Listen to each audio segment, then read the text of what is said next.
चलो तर मग आज आपला डे 18वा पोचलेला आहे. काल नेमकी एक सुट्टी झाली. पण काही आहे नाही. आपण कव्हर अप करू. कधी कव्हर अप करणार तर ह्या संडेला बघू. जमलं तर या संडेला कव्हर अप करू.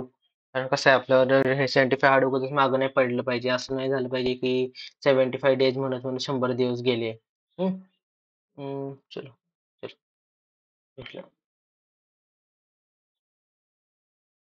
चला आता पहिला पहिला प्रश्न. आता म्हणलं एकदम सोपं आहे. सगळ्यात पहिल्यांदा काय बॉर्डमर्सनी पहिल्यांदा डिवाइड करायचं हा. जे अं, हे जे 9 आहे हे 9 इथं खाली येणार. 9 9 किती 9 3 27 27 9 3 27 बरं 7 9 9 8 72 प्लस 18 इंटू 9 18 इंटू 9 किती येते 162 येते 162 प्लस आता हे काय आहे तर क्यूब रूट आहे म्हणलं तुम्हाला क्यूब रूट असलं तर काय राईट बाजूने अशी असं क्यूब रूट आहे म्हणजे तीन ह्याला भिंत लावायची आता आता हे 3 ने एंड होते ह्याचा अर्थ काय 7 7 49 आणि एक मिनिट 77 बरोबर 3 एंड होते म्हणजे जो आपला क्यूब रूटचा नंबर असणार तो 3 वाला असणार बरोबर आणि आता 19 बघायचं की सगळ्यात जवळचा क्यूब ह्यात 19च्या जवळ कोणाचा आहे तर बघा 2 चा क्यूब 8 आहे आणि 3 चा क्यूब किती आहे 27 आहे आपल्याला 19च्या जवळचं पाहिजे की त्यापेक्षा कमी म्हणजे किती 2 येते म्हणजे किती झालं 23 झालं आपलं 27 झालं बरोबर इथं 7 येणार का कारण 7 चा क्यूब किती असतो 3 4 3 असते आणि 3 ने एंड होते झालं आपलं म्हणजे किती 38 प्लस 162 प्लस 27 म्हणजे किती येते 2 to 7 2 to 7 येते ठीक आहे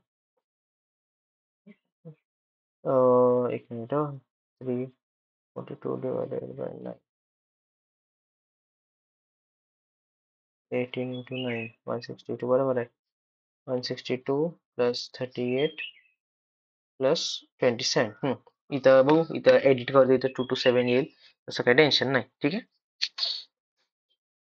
पुढचा हा प्रश्न कंबाईनला आलाय आणि आय गेस ग्रुप बी च्या मेन्सला आलाय म्हणजे आपण म्हणणार की अरे एकदमच आपलं काय म्हणतो की ग्रुप बी च्या मेन्सला म्हणजे अतिशय हाय लेवल असणार आपल्याला माहित पाहिजे की इतकं काय असं अवघड नसतं सी आधी सांगतो फर्स्ट इन्स्टन्सला जेव्हा आपण बघतो ते आपल्याला काय कळते मिडल आतले सर्कल बघितले काय एक बघितल्यावर मला काय क्लिक होत नाही 27 बघितल्यावर मला क्लिक होते की अरे की 27 म्हणजे हे तर 3 चा क्यूब आहे आणि 64 बघितलं तर फिक्स होते हे तर 4 चा क्यूब आहे म्हणजे हे पण 1 चा क्यूब असणार आता हे 1 कसं येणार तर 7 आणि 8 म्हणजे काय 8 मायनस 7 बरोबर एक येते बरोबर येते बघा 11 मायनस 8 3 आणि 3 चा क्यूब झालं म्हणजे हे सोपं आहे म्हणजे 5 मायनस 3 2 आणि 2 चा क्यूब 2 चा क्यूब किती 8 ठीक आहे हा तसा कंबाईन ग्रुप बी चा प्रश्न आहे अवघड नाही आहे फक्त आपल्याला ते क्लिक झालं पाहिजे क्लिक कधी होतं जेव्हा आपण जास्त अभ्यास करतो आता बघा इथं दिले in a college the ratio of art student to science student 3:2 आहे if 20% of art student are graduate 25% are science graduate select the percent of non graduate पाहिजे ठीक आहे आता सगळ्यात पहिल्यांदा काय करायचं 3 आणि 2 आहे तर मग 3 2 पेक्षा ह्याला 30 आणि 20 करू सिम्पल कारण आपलं रेशिओज आहे काय फरक नाही पडत आता आपल्याला काय दिले बघा की हे जे 30 आहे हे आर्ट्स वाले आहेत आणि हे वाले सायन्स वाले आहेत तर आर्ट्स वाले जेवढे आहेत तर आर्ट्स वाल्यांपैकी 20% ग्रॅज्युएट्स आहेत आता नॉन ग्रॅज्युएट्स किती असणार 80% बरोबर आता बघा आता आपण काय करू 20% काढू 30चं 20% 30चं 10% कसं असणार राईट बाजूने एक डॉट दिला म्हणजे 3 असणार 10% 20% किती 6 असणार आणि म्हणजे 30 पैकी 30 पैकी 6 ग्रॅज्युएट्स आहेत तर नॉन ग्रॅज्युएट्स किती असणार 24 ठीक आहे म्हणजे 24 आपल्या इथं निघालं आता दुसरं बघू आता हे 20 आहेत हे 20 काय सायन्स आहे त्यापैकी काय दिले 25% ग्रॅज्युएट्स आहेत आता 25% ग्रॅज्युएट्स आहेत म्हणजे नॉन ग्रॅज्युएट्स किती असणार 75% म्हणजे 3/4% असणार 20चं 4 1 4 5 आणि 5 3 15 म्हणजे एकूण 15 म्हणजे 15 प्लस 24 हे असणार आपले काय नॉन ग्रॅज्युएट्स आता बघा आता 15 प्लस 24 किती येते 39 येते बरोबर आता बघा आपल्याला काय काढायचं आहे तर हाऊ मेनी पर्सेंट आहे म्हणजे किती 39 जण आहेत आणि ओव्हरऑल आणि टोटल किती आहेत बघा 30 आणि 20 50 इंटू 100 ठीक आहे आणि आपला पर्सेंट काढायचा आहे म्हणजे 39 इंटू 2 म्हणजे किती 78 ठीक आहे असं होतं सोपं होतं आपल्याला आयडिया आली पाहिजे. आणि आता मी फास्ट मध्ये काय एक्सप्लेन करतो, कारण माझ्या मते आतापर्यंत आपल्याला आयडिया कळाली आहे, आपल्याला कळाले कसं गोष्टी सॉल्व्ह करायच्या. चला बघा, हे बघा इथे काय दिलंय, the mark price of an item is 275. हा, जे बघा कसं पण असतं, हे बघा कॉस्ट प्राइस असतं, सेलिंग प्राइस असतं आणि मार्क प्राइस असतं. मार्क प्राइस किती दिले, 275 दिले. Shopkeeper allow 5% discount. हा, ह्याच्यावरनं 5% डिस्काउंट दिला. आणि आणि हा, आणि आता आपल्याला हा आकडा दिलाय का नाही दिलेला, आणि त्यामुळे काय दिले, सेलिंग प्राइसला सेल केलं, आणि सेल केल्यावर ह्याला इथं प्रॉफिट झाला. ह्याला किती किती झाला, 4.5% प्रॉफिट झाला. सिम्पल. आता काय, what is the actual cost of the item. अशा वेळी काय करायचं, पहिल्यांदा ऑप्शन्स बघायचे. आता आपण बघू. सी, आपल्याला ना आता 275 ला आधी आपण 5% डिस्काउंट देऊ. 275 लिहिलं. 275चं 10% किती, तर 27.5. हा, आणि याचं 5% किती, तर 27.5 बरोबर निम्म, डिवाइड बाय 2. म्हणजे बघा, 2 1 जा 2, 2 3 जा 6, म्हणजे 75, 13.75. म्हणजे काय, आपल्याला ना 275 ला आपल्याला 13.75 रुपये आपल्याला डिस्काउंट दिला. आपण लिहू 275 ला 13.75 डिस्काउंट दिला. चला, म्हणजे आपण रफली घेऊ, आपण ना 14 रुपये घेऊ. 14 रुपये दिल्यावर किती होते, 200, 4 केले, हा 261 येते. हा, चल 261.25.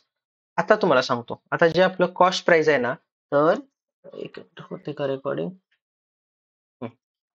आपल्याला कॉस्ट प्राइसला 4.5% आपल्याला प्रॉफिट मिळाल्यावर किती आलं, की 261. म्हणजे असा आकडा घ्यायचा ज्याला 4.5% प्रॉफिट मिळाल्यावर आपल्याला आपलं 200 आपल्याला 261 रुपये येणार.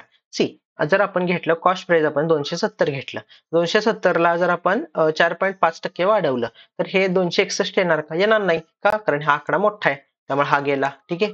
आता 200 घेऊ. 200ला आपल्याला 4.5 वाढवायचं आहे. 4.5% म्हणजे किती, आता 100 असतं तर 4.5 असतं, 200 म्हणजे 9, बरोबर, 4.5चं डबल म्हणजे 209 येते.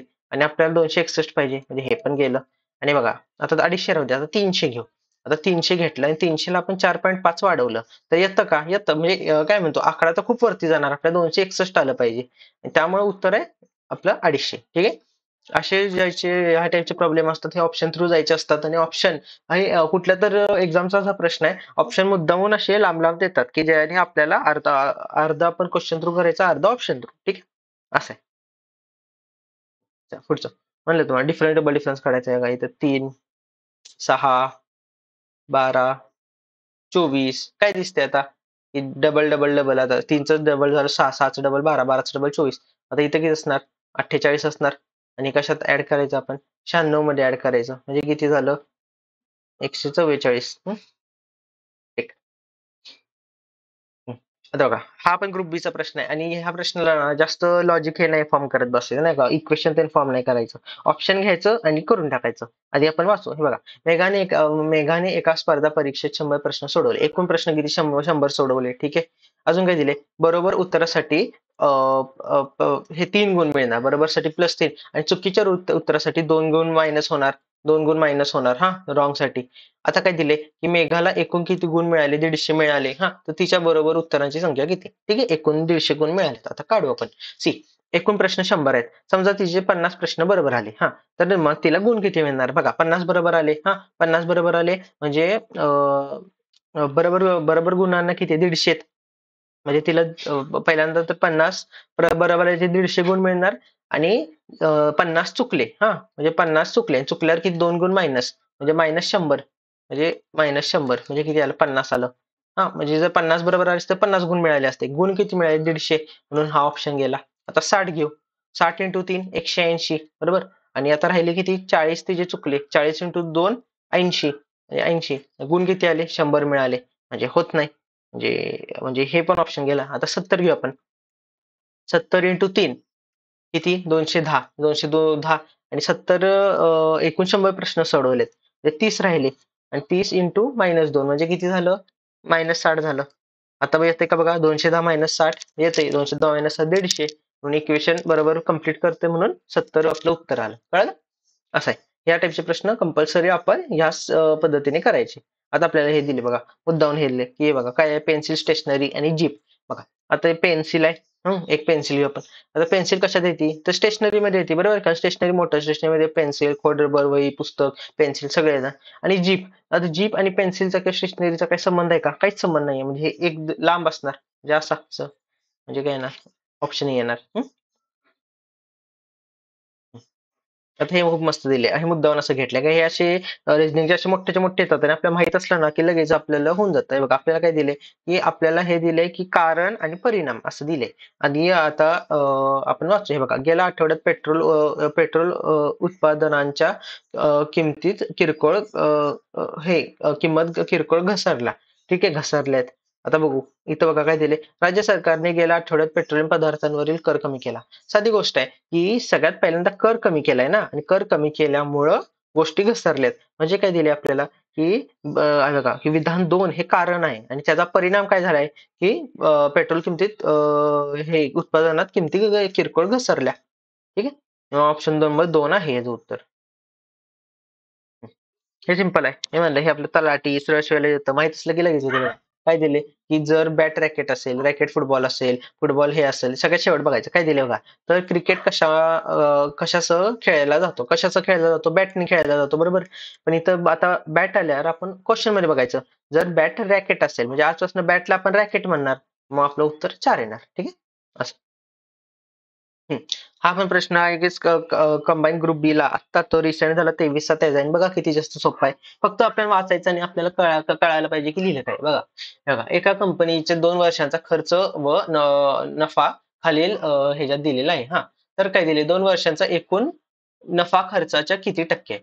आपल्याला काय काढायचं आहे की एकूण नफा नफा काढायचा आहे किती खर्चाच्या टक्के म्हणजे काय इंटू 100 हा आता बघू आपण एकूण नफा किती आहे बघा इथं काय दिले इथं 40 आहे इथं इथे 60 आहे बरोबर म्हणजे एकूण नफा 100 आहे आता आपण खर्च बघू बघा पहिल्या वर्षाला खर्च किती 100 आहे दुसऱ्याला किती आहे 120 आहे 100 120 म्हणजे किती झाले 220 झाले आणि झालं इंटू 100 करायचंय फक्त आपल्याला झिरोला झिरो गेलं हा आणि अजून काय 5 आलं आणि 11 आलं ठीक आहे आता तुम्हाला सांगतो काय हे बघा आपल्याला जर आपण 1/11 आपल्याला जर माहित असलं काय की 1/11 काय असतं हम्म, हम्म, ह्याचं रेशिओ 1/11 काय असतं 9 × 0.9 असं असतं काय तर आपण फास्ट मध्ये काढू शकतो 1/11 9 आणि इंटू 0.9 आता इथं 5/11 आहे म्हणून इंटू 5 करायचं आणि जर ते माहित नसलं तर मग काय आपलं सिम्पल आहे 500 लिहिलं डिवाइड बाय 11 केलंय बघा 11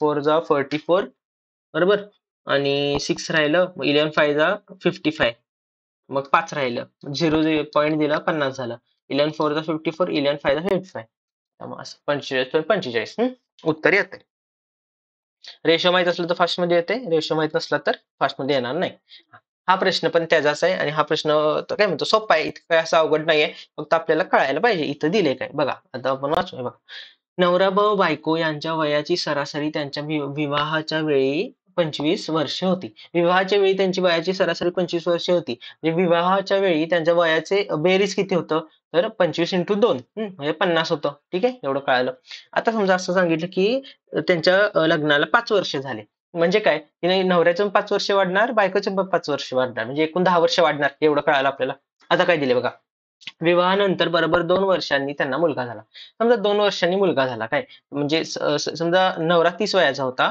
आणि बायको 20 वयाची होती हा म्हणजे बघ ना 50 आता 2 वर्षानंतर झाला म्हणजे हा किती हा 32चा होणार आणि ही 22ची होणार म्हणजे किती 2 वर्षांनी झाल्यामुळे हे जर 2 आणि हे जर 2 एकूण 4 ऍड होणार म्हणजे विवाह नंतर जेव्हा मुलगा झाला तेव्हा त्यांच्या वयाची बेरीज किती होती 54 होती एवढं आपल्याला कळते आता काय दिले बघा त्या तिघांच्या आजच्या वयाची सरासरी 24 आहे आता तिघांच्या वयाची सरासरी 3 आहे म्हणजे 3 × 24 केलं की आपल्याला त्यांचं आजचं वयाचं बेरीज मिळणार किती येते 72 आपल्याला एवढं कळते म्हणजे आता काय दिले तर लग्नाला किती वर्ष झाली दिले हे बघा त्यांच्या आज वयाचं काय म्हणतो त्या तिघांचं आजचं वय किती आहे 72 आहे आजचं वय 72 आहे तिघांच्या वयाची बेरीज जेव्हा मुलगा जन्मला तेव्हा तिघांच्या वयाचे बेरीज किती होते 54 बरोबर कारण नवरा बायको आणि मुलगा तर जस्ट जन्मलाय म्हणून 54 54 मायनस केल्यावर किती येते बघा 18 येते ठीक आहे म्हणजे काय आपल्याला कळतंय की मुलगा जन्मल्यानंतर आतापर्यंत ह्याच्यामध्ये एकूण त्यांचं टोटल वय 18 वाढले हा. आणि एकूण त्यांनी किती जण आहेत? 3 जण आहेत ना, बरोबर. म्हणजे काय बघा की नवरा, बायको आणि मुलगा. जर समजा आपल्याला जर आपला डिफरन्स जर 6 ला असता, म्हणजे काय, तर हे जर 2 वर्ष वाढलं, हे जर 2 वर्ष वाढलं आणि हे जर 2 वर्ष वाढलं, आता डिफरन्स आपला 18 आलाय, म्हणून एकूण आलं 6. म्हणजे त्याला किती वर्ष झाले? तर 6 वर्ष झालेले आहेत. असं आहे. हम्म. हा पण ग्रुप बीचाच प्रश्न आहे. जर डेटा सफिशियन्सी माहित असलं तर फास्ट मध्ये होतं. आपल्याला काय दिले बघा, हे बघा, आपल्याला काय काढायचं आहे की आपल्याला ब्लू या शब्दाचा कोड काढायचा आहे. आपल्याला बघा आपण जर फक्त पहिलं वाक्य घेतलं तर कोड काढू शकतो का? तर काढू नाही शकत, बरोबर. का? कारण त्यात काही दिवस नाही. दुसरं वाक्य दिले तर आपलं ब्लूचं एक्झॅक्ट कोड निघेल का? तर नाही निघणार. का? कारण बघा इथं पहिल्या आणि दुसऱ्यामध्ये कॉमन काय आहे? इज आणि ब्लू हे 2 कॉमन आहेत. म्हणजे ना आपलं ब्लूचं कोड काय निघणार? एक तर TH असणार, नाहीतर मग दुसरं काय असणार? DY असणार. म्हणजे आपण एक्झॅक्ट काढू शकतो का? नाही. म्हणजे दोन्ही जरी आपण विधानं घेतले तरी आपण उत्तर काढू शकतो का? तर काढू शकत नाही. म्हणून अ आणि ब हे दोन्ही पुरेसे नाहीत. असं उत्तर येते. आता बघा, आता मला माहित नाही की तुम्ही हे कुठल्या पद्धतीने करताय, पण मी शॉर्टकट मेथड सांगणार आहे, कन्सेप्ट मेथड सांगणार आहे. कन्सेप्ट मेथड माहित असलं तर फास्ट मध्ये होईल. आणि बरं त्यानंतर आपण साधी मेथड पण करूया. बघा, आता आपण करूया कन्सेप्ट मेथड. हा आपल्याला काय दिले बघा की एक मुलगा त्याच्या नेहमीच्या गतीच्या 5/7 या गतीने जातो. आता रेशो दिला आपण काय करतो, तर स्पीड लिहिली. हा, हे बघा, ओल्ड स्पीड आणि न्यू स्पीड. ओल्ड स्पीड 5/7 दिली, म्हणजे आधीची स्पीड काय होती? जास्त होती. म्हणजे आधीची स्पीड 7 होती, नवीन स्पीड 5 झाली, बरोबर. 5/7 रेशो दिलाय. आता आपल्याला माहिती आहे जर डिस्टन्स तोच असला तर टाइमचा रेशो इनव्हर्स असतो. म्हणजे आधी जर त्याला 5 तास लागत असले तर आता 7 तास लागणार. हा, म्हणजे 7 युनिट लागणार. आणि हेच आपल्याला दिले आणि ते काय दिले, तर हे केल्यानंतर तो शाळेत 6 मिनिट उशिरा पोहोचतो. बघा, अगोदर तो 5 मिनिटात पोहोचायचा, आता तो 7 मिनिटात पोहोचतो. म्हणजे डिफरन्स किती? 2 युनिट्स आहे. आणि 2 युनिट म्हणजे किती? 6 आहे, बरोबर. म्हणजे किती? 1 युनिट किती? 6/2 म्हणजे 3. म्हणजे किती? आता 3 ने ह्याला मल्टिप्लाय करायचं. 5 3 जा 15 आणि 7 3 जा 21. म्हणजे आधी जर त्याला 15 मिनिटं लागत होते तर आता 21 मिनिटं लागणार. सिंपल. आणि तेच आपल्याला दिले. शाळेत पोहोचायला त्याला लागणारा नेहमीचा कालावधी किती? 15 मिनिट. 15. ठीक आहे? असं आहे. तर हा हे आपलं कन्सेप्ट आहे. आणि अशा तऱ्हेने करू शकतो. जर तुम्हाला हे कन्सेप्टने नाही करायचं तर मग अजून कसं होऊ शकतं बघा, की काय म्हणतो, आय गेस हीच मेथड आहे. कन्सेप्टची हीच मेथड आहे. म्हणून तर हा प्रश्न त्यासाठी हा डिसाइडिंग प्रश्न बनून जातो. तर आता हे म्हणलं, हे तुम्हाला सांगितलं काय करायचं. आपण मागच्या 2 ह्याच्यात म्हणलं हे दररोज घेणार आपण कळणार. हे 11-3 करायचं आणि हे किती? 60-15 करायचं. 11-3 किती? 8. आणि 60-15 45, म्हणजे 8 45. ठीक.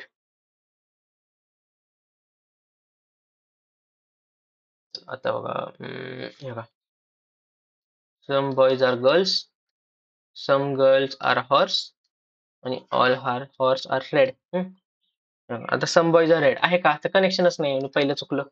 आणि आता काय दिले? सम गर्ल आर रेड आहे का? तर आहे का? सम गर्ल्स आर हॉर्स आहे आणि काही हॉर्स हे असणार, ओनली 2. ओनली 2. आता हे बघू, हे बघा, Raj travelled from point X straight to point Y at distance 80 kilometre. आता आपल्याला की माहित आहे का तो उजवीकडे गेलाय डावीकडे नाही गेलेला? तर काहीच माहित नाही. मग असू दे, इथं काढूया. पॉइंट एक्स घेऊया, स्ट्रेट गेला पॉइंट वाय पर्यंत, आणि किती? 80 आहे. एवढं आपल्याला कळालं. त्यानंतर काय दिलंय बघा, he turn right and walk 50 metre. ठीक आहे, तो राईटला गेला आणि 50 मीटर हे केला. Then again he turn right and walk 70. आता अगेन टर्न राईट म्हणजे खाली येणार, बरोबर.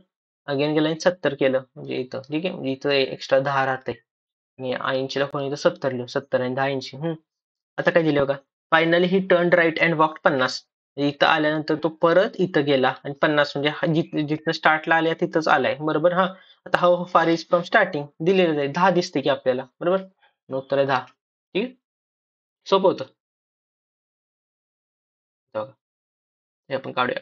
चला, इथनं काढूया. हे काढूया. हे बघा, इथं काय दिले, 6 fans are sitting in a close circle facing centre. मग हे कसं करायचं म्हणलं, दोन दोन हे घ्यायचं, 1 2 3. कधी पण 2 सिच्युएशन घेऊन चालायचं. हा, आणि असं काढायचं. 6 8 असलं तर अजून एक डॅश.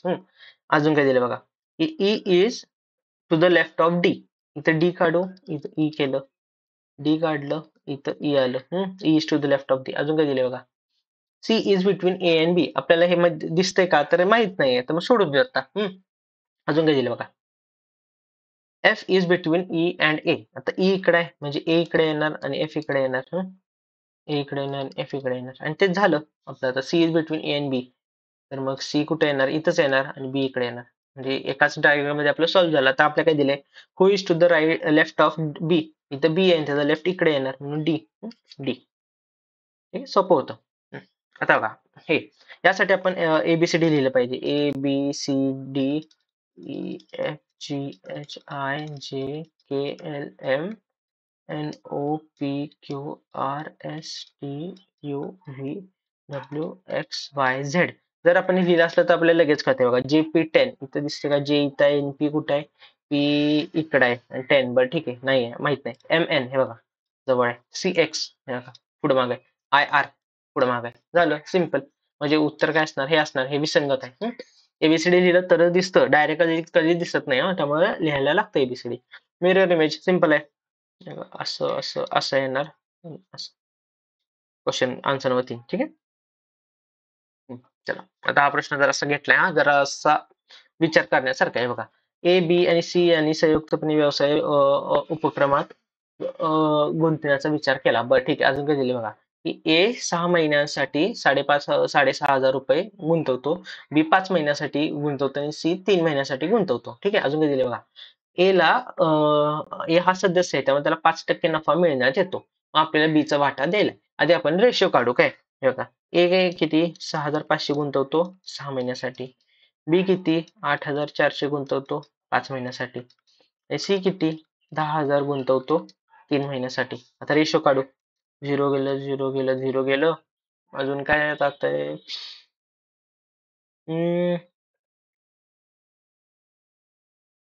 3 निघालो. 3 1 जा 3, 3 2 जा 6, 3 8 जा 24, 3 2 जा 6 आणि काय घालूया आता, आता 5 निघालो.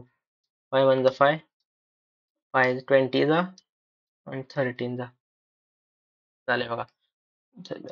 अजून कशाने 2 ने जाते. 2 1 जा 14 आणि 10 म्हणजे 13:14:10 असं आपलं आलंय. ठीक आहे. हे आपला तर रेशो आला, एवढं आपल्याला कळालं. आता बघा, जो काही प्रॉफिट आहे 7400 ह्याचा फायदा 5% एला मिळणार. म्हणजे कधी पण वाटा करण्याच्या आधी जे काही आपण पगार त्यांनी देऊन टाकतो बरोबर.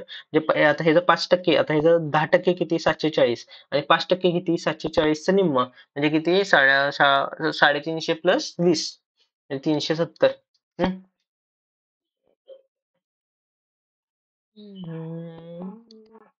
तीन येते नाही.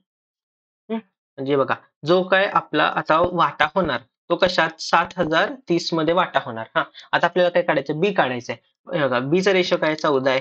एक टोटल रेशो किती आहे, तर ह्यांचं ऍडिशन 10 प्लस 13 प्लस 14 म्हणजे किती 37 इंटू 7030. ठीक आहे. असं आहे, असं असं काढायचं. आणि आता जर आपल्या टेबल माहित असलं तर तरच का नाही. आता हा कसा प्रश्न आहे, हा मुद्दामून कॅल्क्युलेशनचा प्रश्न आहे. आणि आय गेस हे 190 काहीतरी येतंय.